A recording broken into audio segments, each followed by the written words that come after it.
I want to offer a few reminders. First, would you please check that you have silenced all of your electronic devices? And secondly, please feel free to take photography. Just make sure the flash is off. And now would you please join me in welcoming Jennifer Heyn.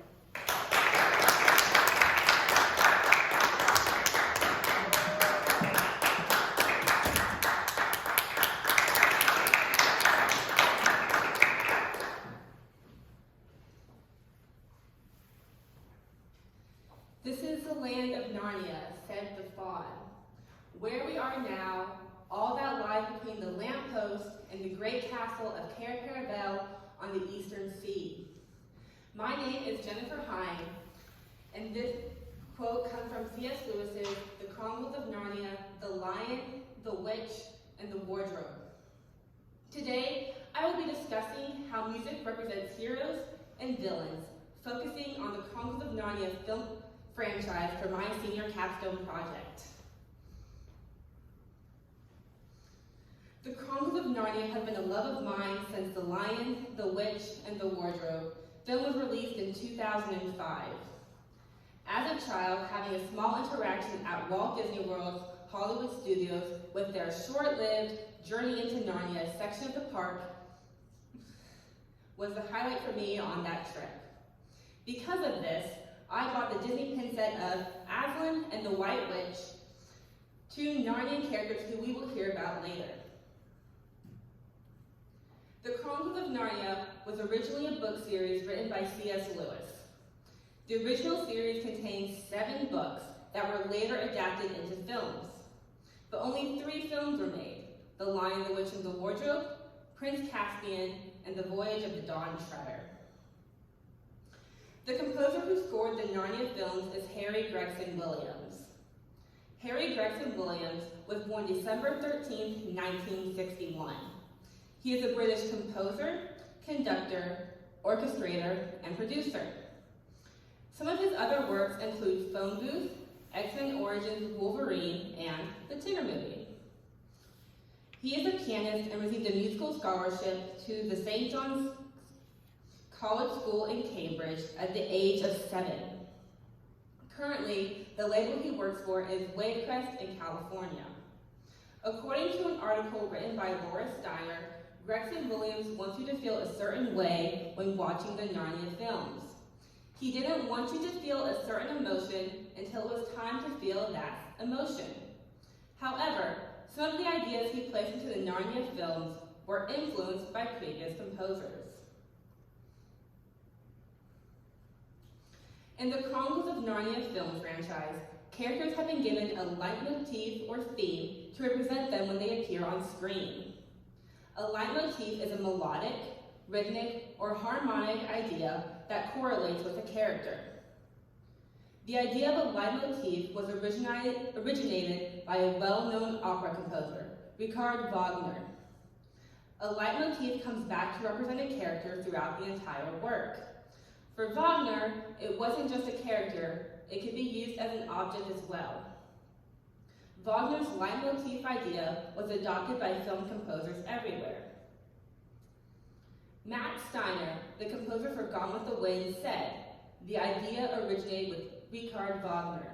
If Wagner had lived in this century, he would have been the #1 film composer."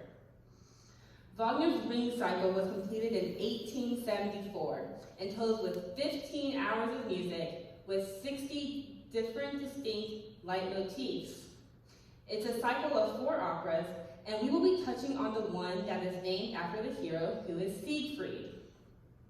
Let's listen to some examples of leitmotifs from the Ring Cycle. The first will be the heroic theme of Siegfried. You will notice that Siegfried's theme is bright sounding and the pitches ascend.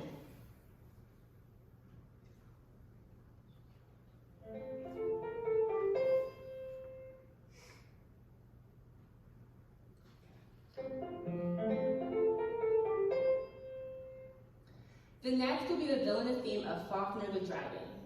You will notice that Fafnir's theme has low pitches.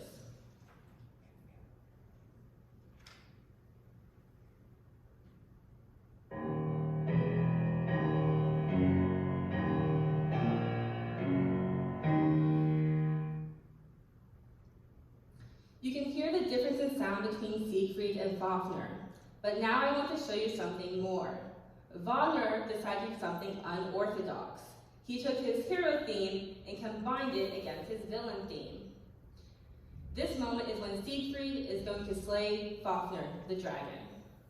As you listen, you can hear the different themes working against each other, but also notice how they work together.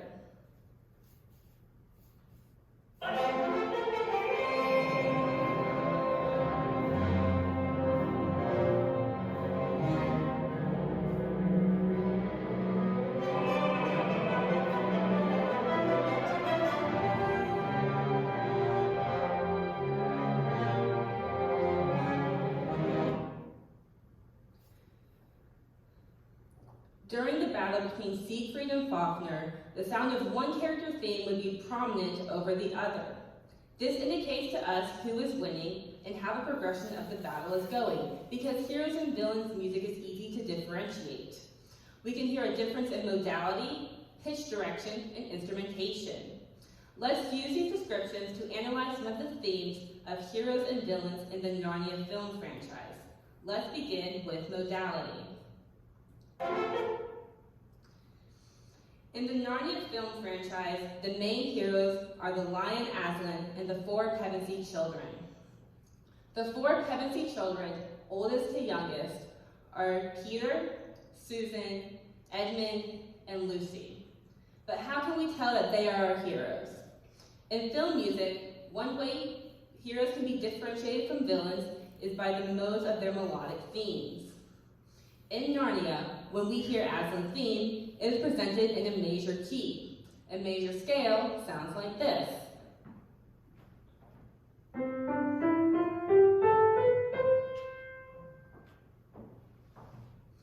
We often associate major key music with heroes and happiness. Now, Aslan's theme sounds like this.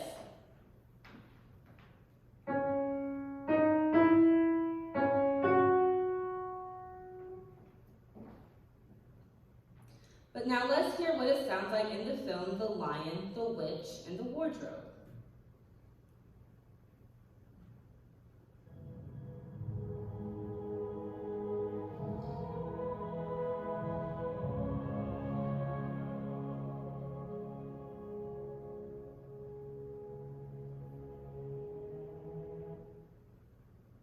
As this theme is presented throughout the film series, it may differ slightly, but we always recognize it. Sometimes when we hear it, it will be bold and strong, and other times it's more soft-spoken. This same theme plays as the four Pevensey children are set to board a train as they are evacuating London to stay somewhere safe.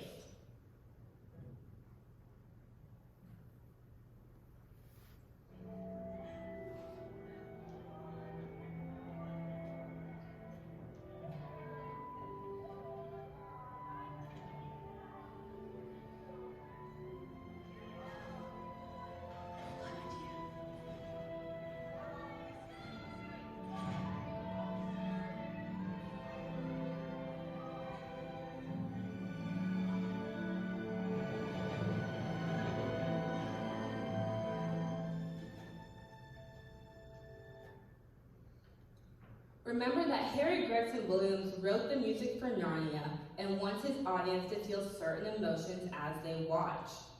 Sometimes this meant that a theme would be played as foreshadowing.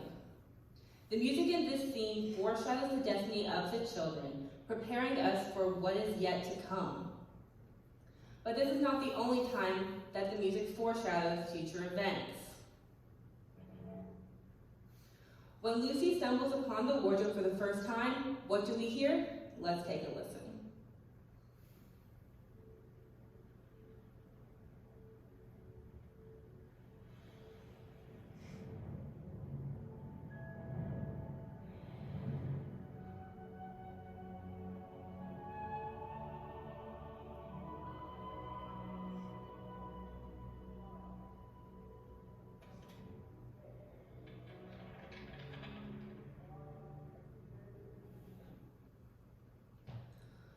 When Lucy unveils the wardrobe, we hear Aslan's theme. We hear this theme at this moment because Lucy is about to discover Narnia. This will set us up for the rest of the film when she will eventually bring her brothers and sister to Narnia. We have heard the themes for heroes are in major modes, but when it comes to our Narnia villains, the mode is minor. A minor scale sounds like this.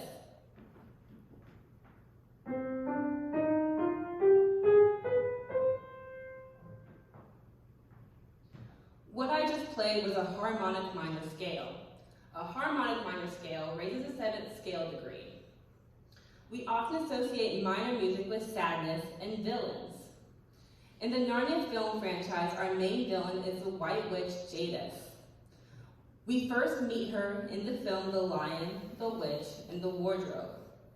Edmund, the youngest boy of the Pevensies, meets her on his first visit to Narnia, and eventually ends up alone at her castle when we finally hear her theme.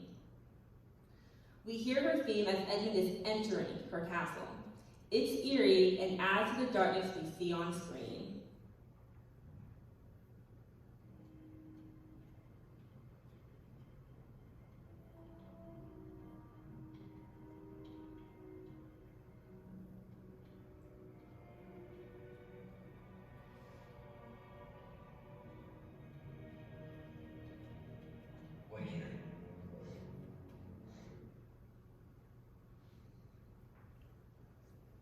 When we hear the White Witch's theme, we hear the minor modality, giving us an ominous feeling for when she finally enters the picture. Hearing the differences between modes between Aslan, the Pevensies, and the White Witch gives us a bigger picture as to who the heroes and villains are. But that's not the only way that we can tell. Our heroes can be differentiated by the melodic direction of the motif. Hero motifs have mostly ascending pitches to show that the character is heroic and heavenly. When all the Pevensey children stumble into the wardrobe and see Narnia, you hear Aslan's theme. All 4 Pevensey children have now seen Narnia.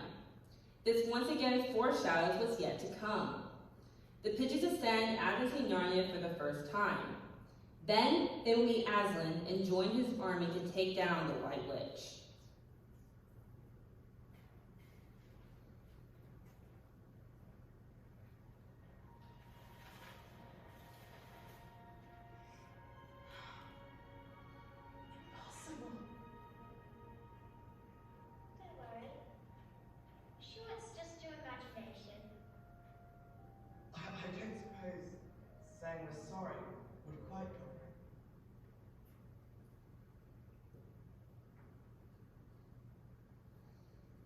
The villain motifs have mostly descending pitches to show that the character is dark and evil.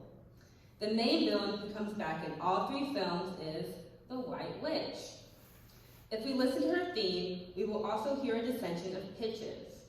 We've heard the minor modality of her theme, but this time when you listen for the pitches to descend. Listen to the bass pitches.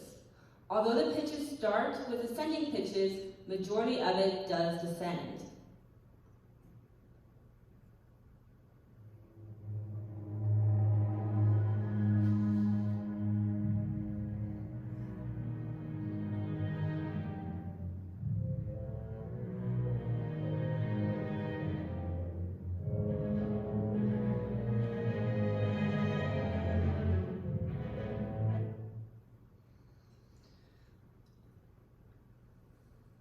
So we can see how melodic direction plays another key element in differentiating the antagonist from the protagonist.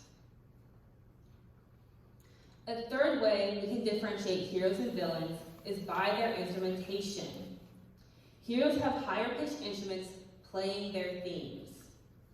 As the Pevensey children walk into Aslan's camp towards his tent, we hear their theme played by higher pitched instruments, such as the French horn and trumpet, with soft strings underneath the melody, like violins and violas. They are entering Aslan's presence, and we are about to have Aslan revealed to us.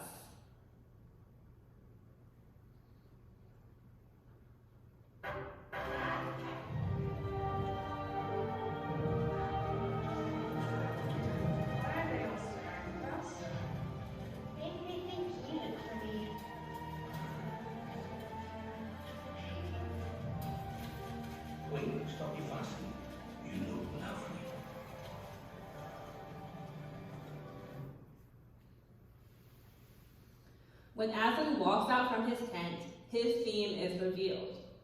When we hear Aslan's theme, we hear upper brass like French horns and trumpets, and strings such as violins, and some tenor voices.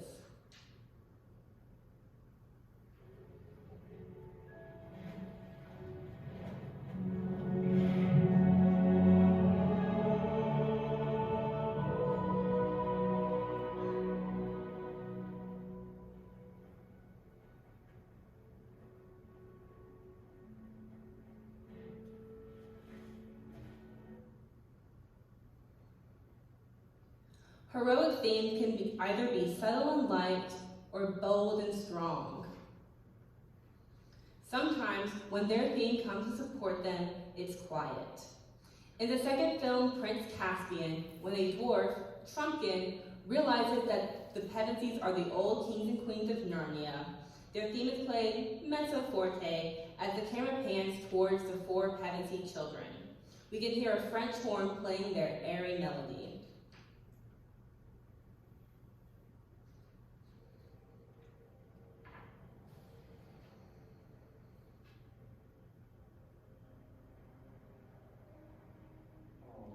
Got to be kidding me. You're it? You're the kings and queens of old. When our villains come into the picture, their themes involve lower instrumentation. Let's take a look at a scene from the first film with the White Witch, where she turns a fox into stone.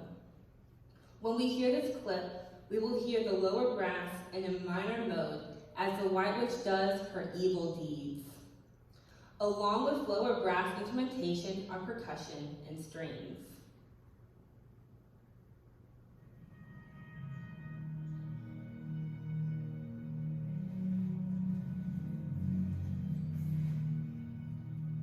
Where are the humans headed?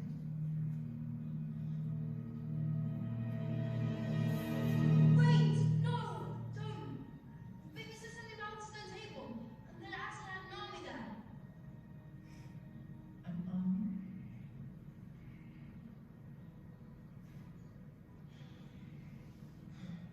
Thank you.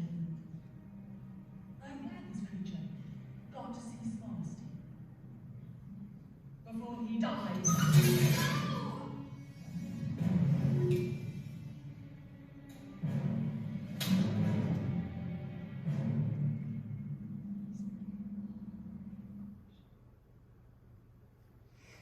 But let's add to that a bit. I want to bring in another Narnia villain from the second film, Lord Myraz.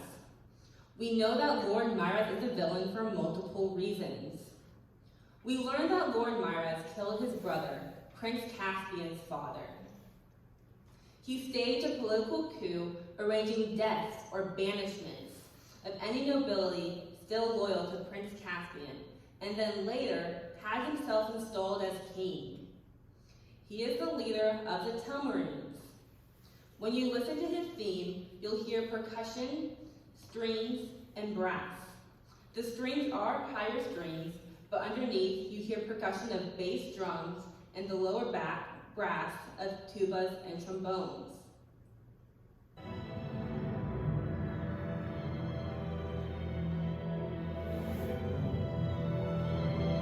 Verona, pledges its troops.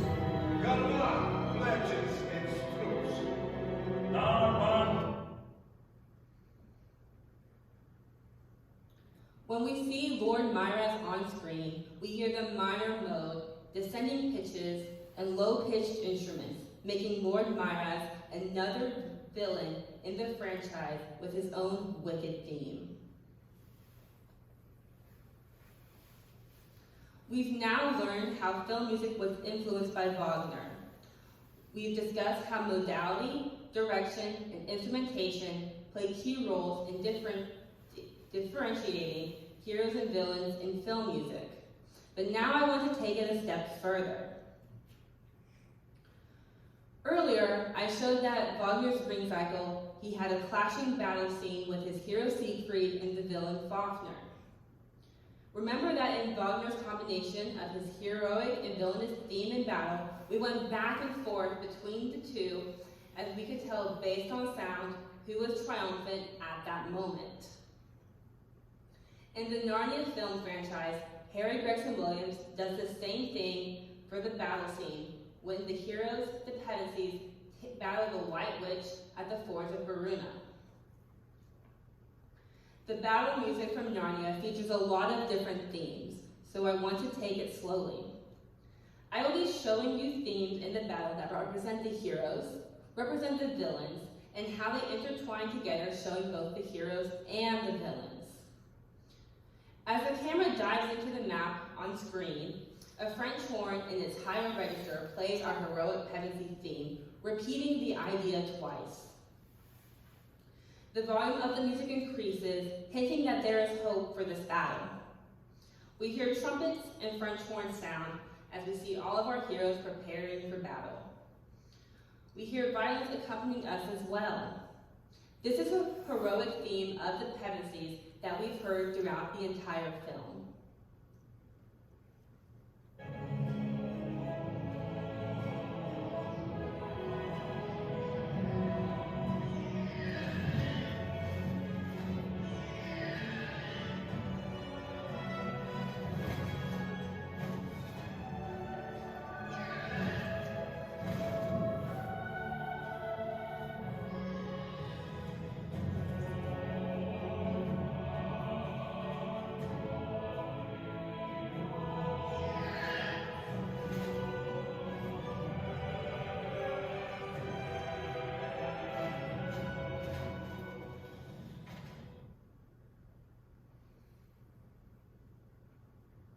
However, the tone quickly changes when the attention shifts from the heroes to the villains.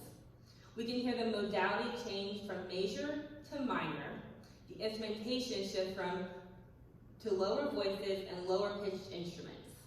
We also hear pitch dissension as we see the villains take the field.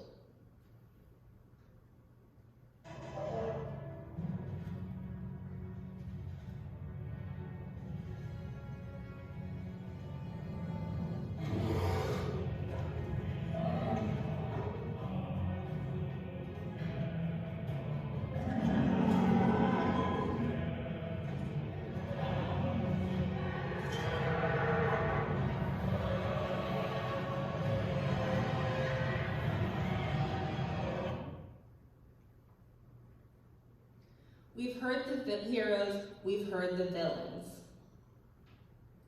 Like Wagner's Ring Cycle, we also hear the clashing of heroes and villain themes in The Lion, the Witch, and the Wardrobe. We will hear a major mode theme against a minor mode theme. During the battle from the first film, The Lion, the Witch, and the Wardrobe, Aslan has just shown the White Witch he's alive, and she is furious. She needs to kill Peter quickly. The dark theme is more prominent throughout this moment, showing that the White Witch seems to have the upper hand. But we can hear a major theme underneath. Gregson Williams wants us to feel that Peter could die here. The music shows the triumph of Aslan, but when the White Witch starts her hits towards Peter, the modality changes with low pitches and low instrumentation, indicating how the White Witch has the upper hand. But throughout, we will hear ascending pitches when the battle is shifted in the hands of the heroes. Listen closely to this clip and listen for the back and forth between the heroes and the villains.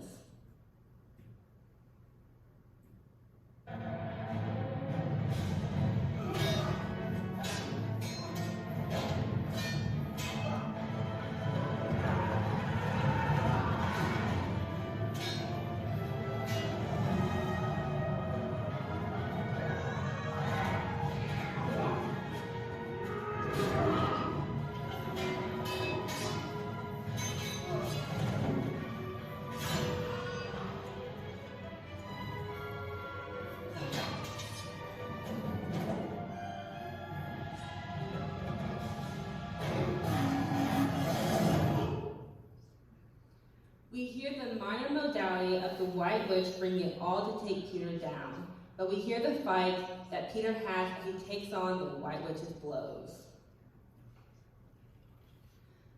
The Chronicles of Narnia has a powerful score, thanks to Gregson Williams.